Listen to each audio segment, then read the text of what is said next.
To start this question, let's remind ourselves of exponential equations.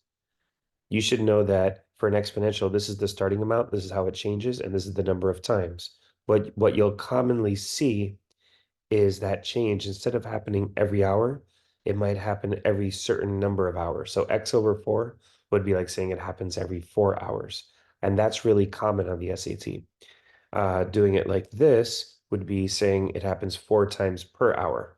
It's not as common on the SAT, but it is important to know.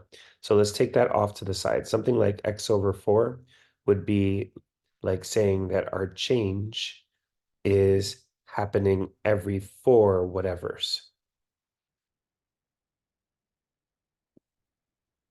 And we'll put hours in parentheses because here it's hours, but it could be days, it could be weeks, months, whatever the question is talking about. So now, if we see this question that they're asking about as a linear situation, well, first of all, what we're measuring on the y-axis is the number of ounces of wax, and it's happening based on the number of hours. So the ounces is the y, and the hours is the x.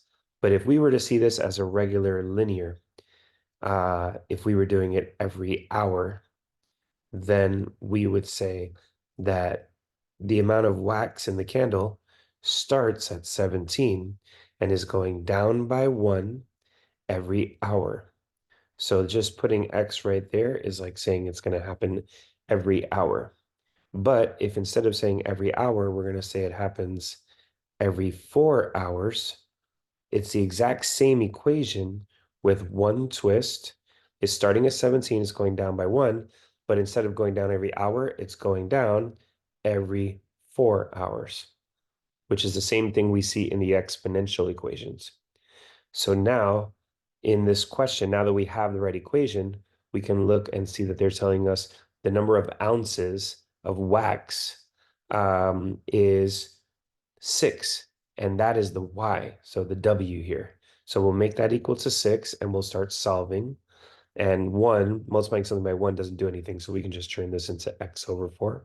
Take away 17 from both sides, and we have negative 11 equals negative x over 4. Multiply by 4 on both sides, negative x equals negative 44.